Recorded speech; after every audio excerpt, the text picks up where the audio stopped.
13장까지 있어요. 13장까지 있는데 우리 지난주에 10장 말씀 읽었잖아요. 오늘은 11장이고, 여러분 지난주 10장 제목이 뭐였냐면 인봉에 참여한 자, 그런 제목이었어요. 인봉에 참여한 자. 그러니까 느헤미야 이스라엘 백성들이 하나님의 말씀을 통해 은혜 받은 다음에 이제 하나님 말씀대로 살겠습니다 결심을 하고 그걸 다 썼어요. 그리고 특별히 세 가지의 그러한 결단을 썼고, 그리고 그걸 인봉을 했죠. 우리식으로 하면 사인을 한 거죠. 인봉한 내용 세 가지였어요. 첫 번째 뭐냐면 하나님, 이방인과 혼인에 주의하겠습니다. 이 말은 이제 늘 신앙적 결합을 하겠습니다. 신앙이 떨어지지 않게 하겠습니다. 그런 거잖아요. 결혼해서 신앙이 떨어지지 않겠습니다. 혼인에 주의하겠습니다. 신앙을 지키겠습니다. 두 번째는 뭐였어요? 안식일을 잘 지키겠습니다. 세 번째는 11조를 온전히 하겠습니다. 이 세 가지의 이제 결단에 사인을 하고 인봉을 했던 우리 지난주 말씀이었어요. 오늘 11장입니다. 11장은 말씀드린 대로 36절까지 있는데, 왜 우리가 1절, 2절만 읽었냐면 3절 이하의 말씀은 사람들의 이름이기 때문에 그렇습니다. 이 사람들이 어떤 사람들의 이름인가? 오늘 설교 제목에 있는 것처럼 예루살렘 성 안에서 거주하기로 작정한 사람들의 이름들이에요. 예루살렘 성 안에 거주하기로 작정한 사람들의 이름들. 우리가 이제 우리 조선시대로 가게 되면 사대문 안에 거주하기로 작정한 사람들, 이렇게 여러분께서 상상 적용해 보시면 될 것 같아요. 자, 여기 이름들이 어떤 사람들이라고요? 예루살렘 성 안에서 살기로 작정한 결단한 사람들의 이름이라는 거죠. 오늘 이제 읽지 않았습니다만 4절 말씀 보게 되면은 4절에 이렇게 시작되죠. 4절에 예루살렘에 거주한 자는 유다 자손과 베냐민 자손 몇 명이라, 이렇게 합니다. 예루살렘에 거주한 자, 예루살렘 성 안에서 거주한 자, 이런 뜻이고요. 또 6절 말씀에도 예루살렘에 거주한 베레스 자손은 모두 468명이니 다 용사였느니라, 이렇게 기록하고 있죠. 베레스 자손들 가운데서도 468명이 예루살렘 성 안에서 살기로 작정했다, 이런 뜻이에요. 또 한 군데만 더 보게 되면 18절 말씀 보게 되면 18절 거룩한 성의 레위 사람은 모두 284명이었느니라. 거룩한 성이 어떤 성이에요? 거룩한 성 예루살렘 성, 그죠? 그러니까 예루살렘 성 안에 사는데 레위 사람들은 그 가운데 284명이 그 성 안에서 살기로 작정했다, 결단했다, 이런 뜻입니다. 여러분, 이 사람들이 이제 예루살렘 성 안에 거주하게 된 배경이 있죠. 느헤미야가 이스라엘 백성들과 함께 한 마음 되어서 모든 핍박과 박해를 이기고 성벽을 완공을 했어요. 우리식으로 말하면 이제 여러분 남대문, 동대문, 이렇게 광화문 연결하는 성벽을 쫙 쌓은 거예요. 이해되시겠죠? 조선시대로 한번 가봅시다. 광화문이 있고 또 이제 남대문이 있고 동대문이 있잖아요, 여러분. 있죠? 여러분도 아시죠? 우리 같은 나라 살잖아요. 그 성벽을 쫙 쌓은 거예요. 그러니까 성벽을 완공한 거예요. 그리고 이제 문을 만들고 다 완공했습니다. 그래서 외적으로 성은 완성을 했지만 그 안에 이제 사람이 살아야 되잖아요. 그 성 안에 사람이 살아야 되잖아요. 그런데 성 안에서 살 사람이 부족해요. 또 성을 아주 크게 이제 완공을 했기 때문에 어떻게 해야 돼요? 그걸 지켜야 하죠. 강도로부터 지키고, 도적으로부터 지키고, 아수르로부터 지키고, 바벨론으로부터 지켜야 되는 거잖아요. 그래서 지킬 사람이 부족해요. 그래서 이제부터는 성벽을 완공했으니까 사람을 거기다가 채우기 시작한 거라고 볼 수가 있습니다. 여러분, 정말로 중요한 것은 사람이잖아요. 사람이 중요해요. 갑자기 제가 지금 왜 멈칫했냐면 갑자기 유행가를 할 뻔했어요. 사람이 꽃보다 아름다워, 그런 노래가 있어요. 그죠? 안치환이라고 하는. 여러분, 중요한 건 건물이 아니라 사람이에요. 여러분, 가정도 마찬가지예요. 예를 들어 우리가 집에서 사는데 남들이 부러워할 뭐 아주 전원주택에서 산다, 또는 뭐 아파트 한 70평에서 산다 한들 사람이 찾아오지 않으면 그 가정 얼마나 썰렁해요. 그런데 조금 좁은 집이라 할지라도 때마다 자녀들이 찾아오고 이웃 사람들과 찾아오고 여러분 그러면 그 집은 정말로 여러분 저는 행복한 집이라고 생각해요. 여러분 교회도 마찬가지예요. 교회 건물 중요합니다. 교회 건물이 여러분 정말로 아이들 예배 공간이 따로 있어야 되고 또 여러 가지 식당도 있어야 되고 여러 가지 공간이 많으면 좋죠. 또 마음껏 드럼치고 할 수 있는 어떤 방음 시설이 있는, 그래서 요즘엔 여러분 중고등부 학생들 예배당은 주로 지하로 빼죠. 거기 가면 이제 아무래도 자연 방음이 되니까 그거가 필요해요. 필요하지만 건물이 참 중요하지만 더 중요한 것은 건물보다 더 중요한 게 뭐예요? 성도잖아요. 그죠? 성도가 없는 여러분 건물 얼마나 썰렁해요? 여러분 옛날 목사님들은 교회만 크게만 적어놓으면은 성도들이 자연적으로 채워줄 줄 알았어요. 그건 여러분 70년대 80년대 얘기죠. 그래서 무리하게 성전을 건축해놓고 교인들은 5분의 1도 안 차고 그래서 늘 썰렁하고 그 빚 갚고 허덕이고 여러분 그런 교회가 있고 뭐 이제 나중에는 여러분 어디예요? 경부선 톨게이트 하게 되면은 이렇게 멋지게 된 이런 교회 있어요. 막 하늘로 치솟는 고딕 양식으로 된 멋진 교회가 있어요. 근데 그 교회가 여러분 이단으로 팔려갔잖아요. 교회 건물은 잘 지었는데 성도가 없는 거예요.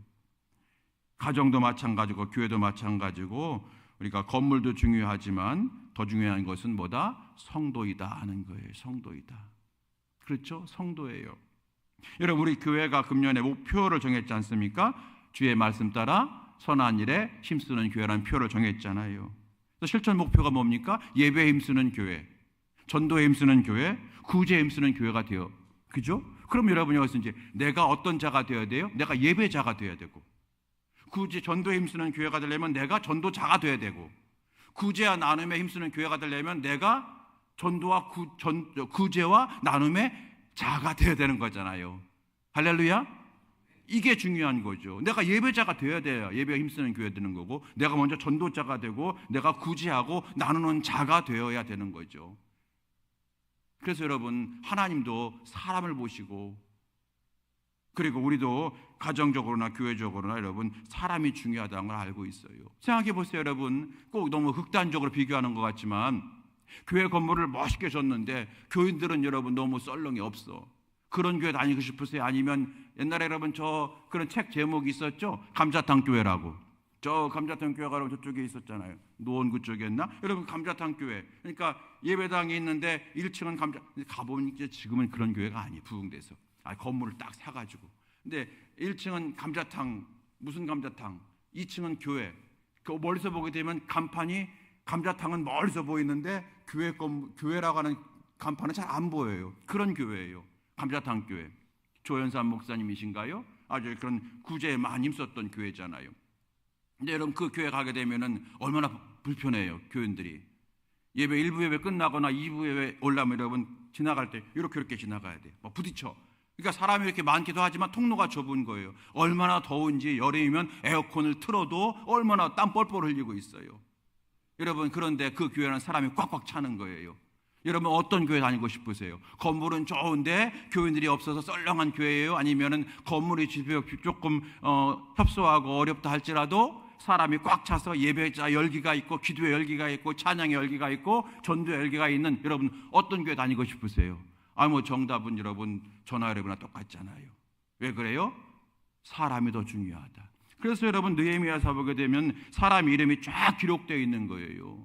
하나님이 이토록 한 사람 한 사람을 귀하게 보신다는 거예요.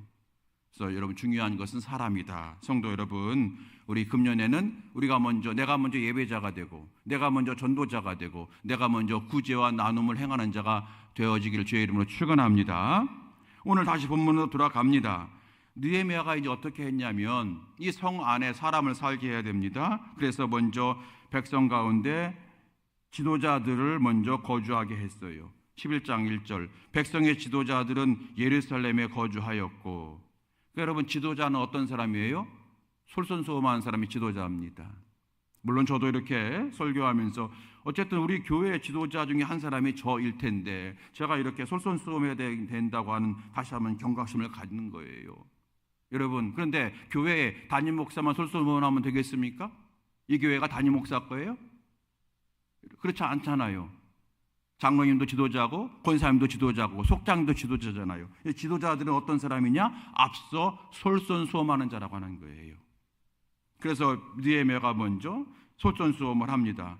백성의 지도자들은 예루살렘에 거주하였고 그랬어요. 그 다음에 어떻게 했어요? 그 다음에 남은 백성은 제비를 뽑았어요. 제비 뽑아서 10분의 1은 예루살렘 성에 거주하게 하고 10분의 1은 다른 성읍에 거주하게 했다는 거예요. 1절 말씀이에요. 1절 다 같이 읽어보겠습니다. 시작. 백성의 지도자들은 예루살렘에 거주하였고 그 남은 백성은 제비 뽑아 10분의 1은 거룩한 성 예루살렘에서 거주하게 하고 그 10분의 9는 다른 성읍에 거주하게 하였으며. 다 이해되시죠? 그렇게 한 거예요.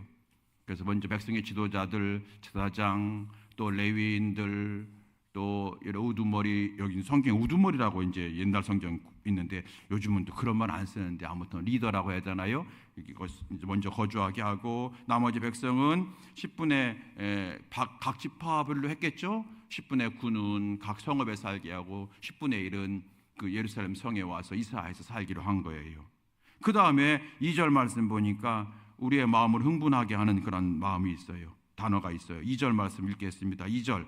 자, 찾으셨어요? 자, 시작. 예루살렘에 거주하기를 자원하는 모든 자를 위하여 백성들이 복을 빌었느니라. 아멘. 자원하는 자들이 있었다는 거예요. 여러분, 우리가 생각할 때 그럼 그 당시 예루살렘 성 안에 살아가는 것이 이게 뭐 그렇도록 심각한 일이었는가? 나쁜 일이었는가? 좋은 거였는가? 여러분 7장 4절 말씀 보게 되면은 느헤미야 7장 4절 말씀 보게 되면은 그 당시 성벽 공사가 끝났을 때의 예루살렘 성의 상황을 설명하고 있어요. 7장 4절 볼까요? 느헤미야 7장 4절. 그러니까 7장 6장 15절에서 성벽 공사가 52일 만에 끝났다라고 기록되어 있고 7장부터 이제 다시 나오는데 7장 4절 말씀. 찾으신 분 저와 함께 다 같이 7장 4절 시작. 그 성읍은 광대하고 그 주민은 적으며 가옥은 미처 건축하지 못하였음이니라. 예, 지금 예루살렘 성 안에 성은 커요. 그런데 거기에 보니까 뭐라고 되어 있었어요? 주민이 적고 가옥은 사할집이죠. 사할집은 미처 건축하지 못한 상태예요. 그때 이제 들어가라고 하는 거니까 예루살렘 성 안에서 살아가는 것이 여러분 좋은 거예요? 나쁜 거예요? 대답이 애매하시죠? 신앙적으로는 좋은 거고 육신적으로는 불편한 거죠. 이게 그거예요 지금. 예루살렘 성이 지금 그런 상황인 거예요. 예루살렘 성이 여러분 전쟁에 의해서 바벨론이 와가지고 완전히 망가뜨렸잖아요. 불타버린 거잖아요. 무너진 곳이잖아요. 여러분 전쟁이 일어나게 되면 항상 어디부터 공격해요? 서울부터 공격하잖아요. 수도부터 공격하잖아요. 이스라엘의 여러분 수도가 어디였어요? 예루살렘. 그러니까 예루살렘 성만 없애면 되는 거예요. 그렇죠? 예루살렘 성이 아주 무너진 곳이고 불탄 곳이었어요. 그 이후로 이제 지지부진해요. 재건이 불편한 게 한두 가지가 아니었을 거예요. 우리식으로 말하면은 상수도도 놔야 되고 하수도도 만들어야 되고 애들 어떻게 해요? 교육, 학교를 지어야 되고 또 아프면 어디 가요? 병원 가야잖아요. 병원도 세워야 되고. 그러니까 성벽만 완공을 했지 아직 그들이 가옥도 없었다. 살 집도 없어요. 그러니까 우리식으로 말하면 성 안에 들어가서 거기서 여러분 텐트 치고 살아야 된다는 거예요. 당분간은 들어가서 집도 새로 져야 되는 거예요. 그래서 여러분 예루살렘 성 안에서 살아가라고 하는 것이 오늘 11장에 있는 말씀. 이게 신앙적으로는 분명히 좋은 일이지만 우리 인간이잖아요. 육신적으로는 매우 불편한 상황이라는 거예요. 지금 그런 상황을 우리에게 보여주고 있거든요. 더구나 만일 다시 전쟁이라도 나면 어떻게 돼요?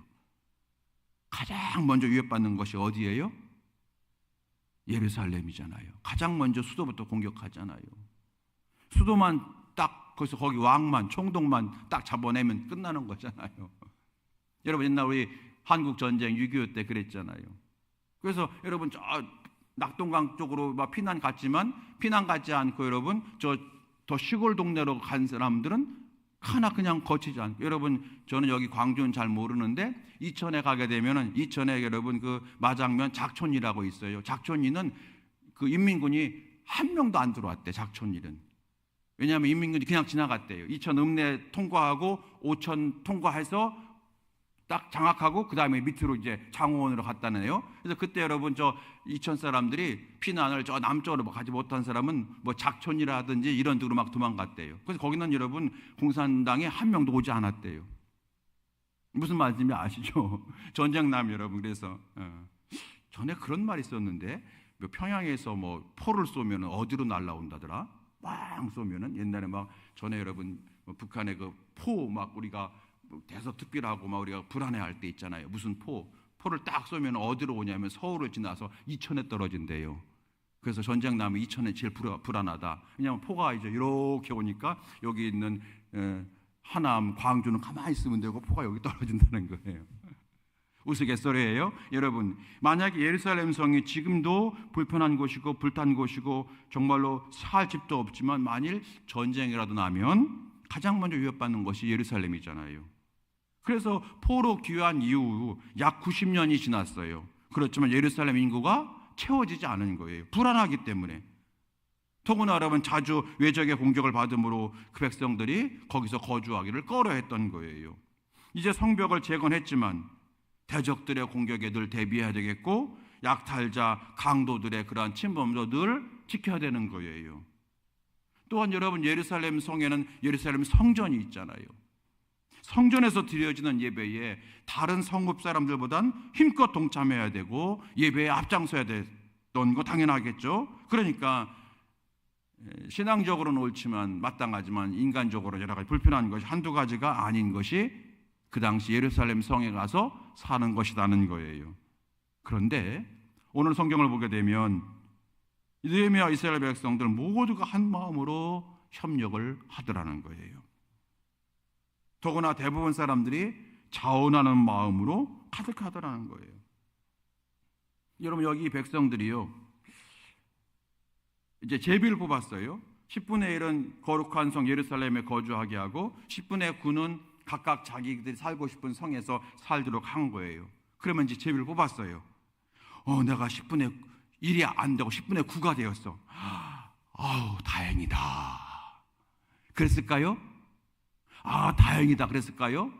아니에요. 성경의 뉘앙스는 그게 아니에요. 온 백성들이 다 자원을 했는데 그 가운데 다 들어갈 수 없으니까 10분의 1만 예루살렘 성에서 살도록 했다고 하는 거예요. 왜 그렇게 해석할 수밖에 없느냐? 왜 나머지 10분의 9도 야 다행이다, 아이고 너네 고생하겠다 이렇게 한 것이 아니라 나도 예루살렘 성에 살고 싶은데 나는 뽑히지 못했네 안타깝다 이렇게 왜 우리 해석해야 되느냐 하면은 이 11장 이전에 여러분 8장에서부터 어떤 일이 벌어졌어요? 성벽 건축한 다음에 말씀 부흥회가 있었잖아요.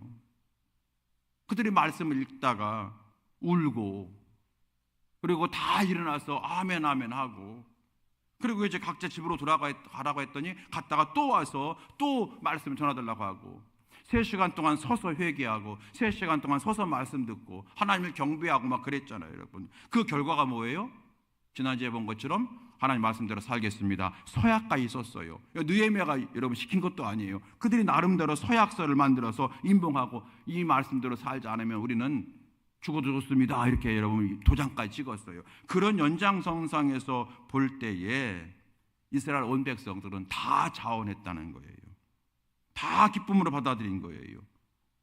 그래서 남은 2절 말씀에 예루살렘에서 거주하기를 자원하는 모든 자를 위하여 백성들이 복을 빌었느니라. 여러분 나는 이제 10분의 1이 안 돼서 10분의 9에 포함됐어.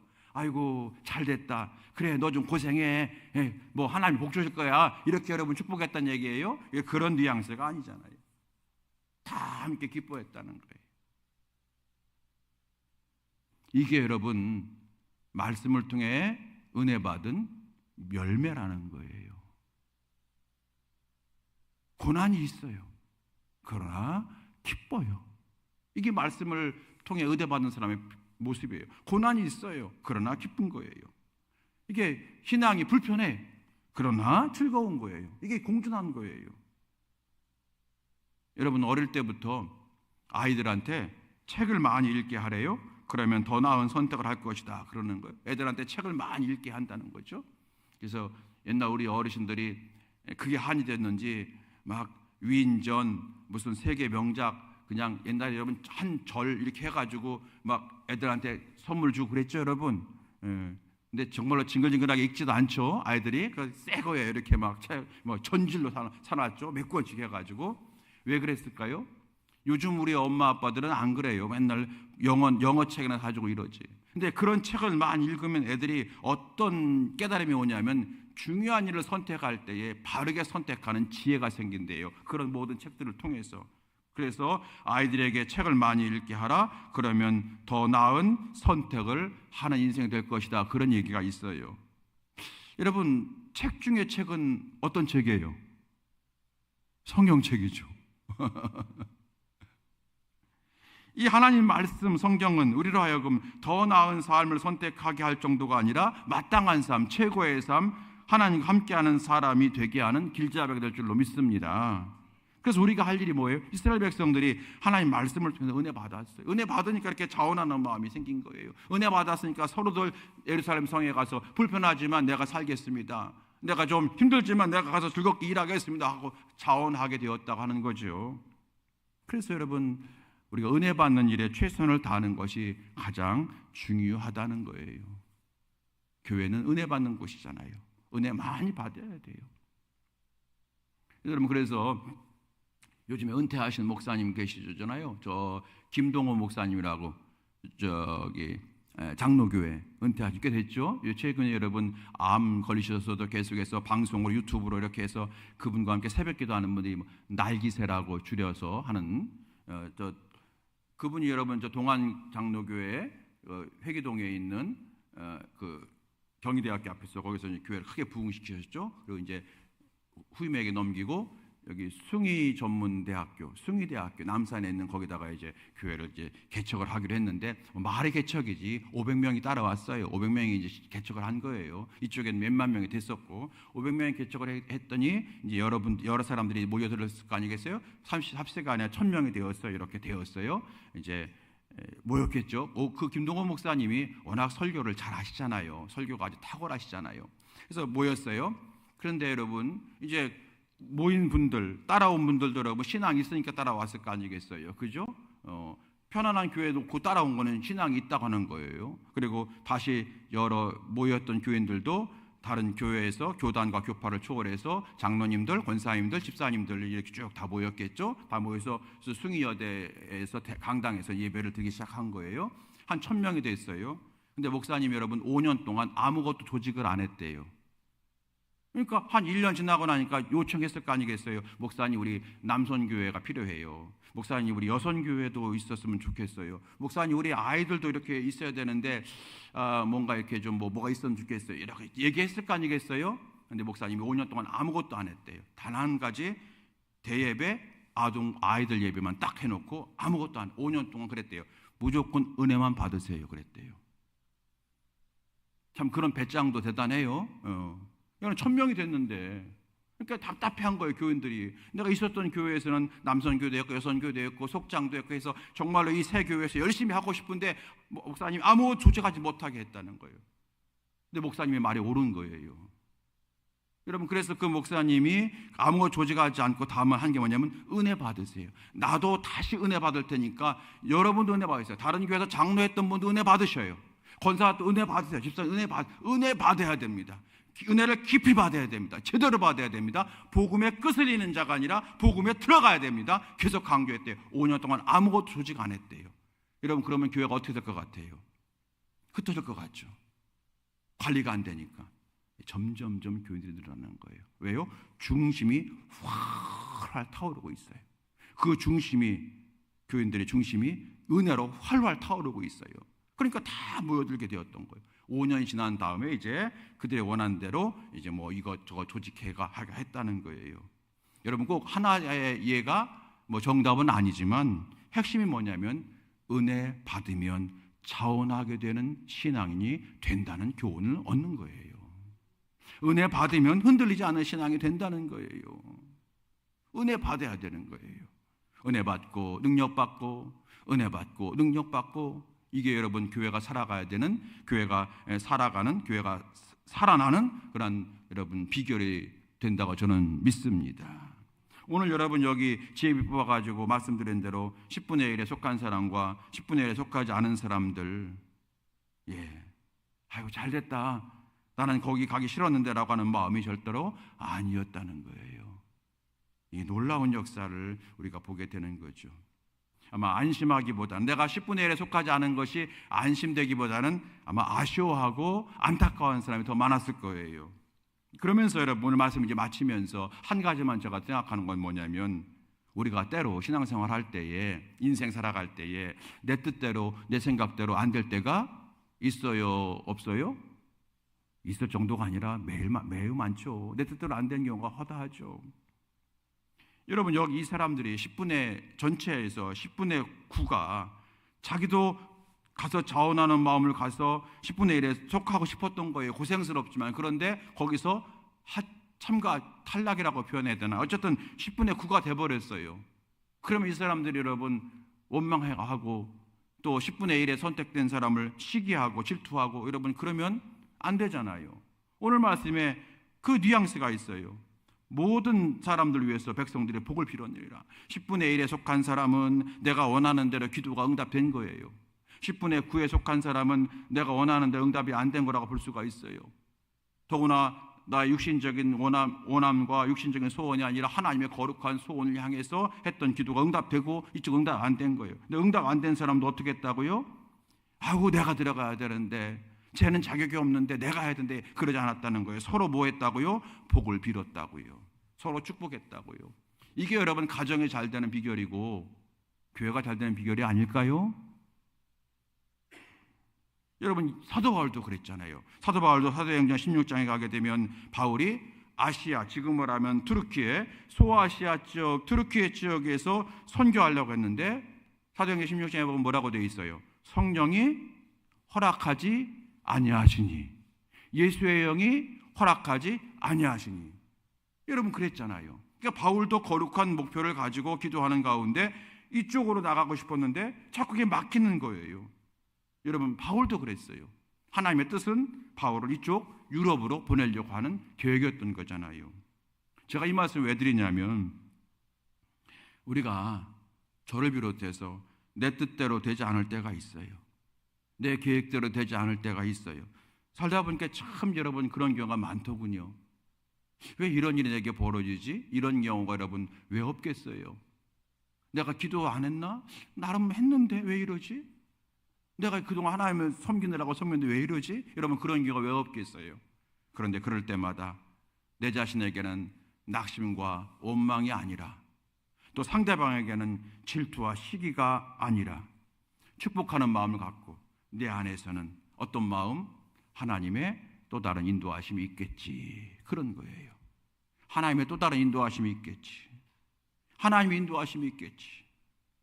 주께서 내 길 예비하시네, 주께서 내 길 예비하시네. 그 믿음 갖는 거예요. 하나님이 새로운 쪽으로 나를 이끄시는가 보다. 그 믿음을 가질 때에 하나님께서 열어주시는 은총을 우리가 누리지 않겠습니까? 네, 여러분 이제 말씀을 마칩니다. 오늘 설교 제목 예루살렘에 거주하는 믿음이었어요. 이 믿음, 불편함에도 불구하고, 걱정이 많음에도 불구하고, 할 일이 많음에도 불구하고 예루살렘 성 안에 내가 살겠다라고 하는 결단하는 이 아름다운 사람들의 이 모습, 이건 믿음이라고밖에 우리가 볼 수가 없어서 제가 예루살렘에 거주하는 믿음이라 그랬습니다. 이 예루살렘에 거주한 사람들의 믿음은 담대한 믿음, 그리고 헌신하는 믿음이었다고 볼 수 있지 않겠습니까? 담대한 믿음이고 헌신하는 믿음이에요. 바라기는 하나님께서는 저와 여러분이 이 사람들처럼 담대한 믿음을 가진 자가 되기 원하시고, 또한 헌신자가 되기를 원하시는 주님이신 줄로 믿습니다. 오늘 우리에게 주시는 이 강력한 교훈이라고 생각되어집니다. 믿는 자에서 헌신자가 되어라, 헌신하는 자가 되어라. 이 은혜가, 이 담대한 믿음을 가진 자가 되고 헌신하는 믿음을 가진 자가 되었는 이 은혜가 오늘 우리 모두에게 불같이 일어나게 되기를 저와 여러분이 믿음의 용사가 되어지게 되기를 예수님의 이름으로 축원드립니다. 이 시간에 함께 찬송하시겠습니다. 우리 찬송가 191장 찬송 우리 힘차게 부르시고 함께 기도하겠습니다. 191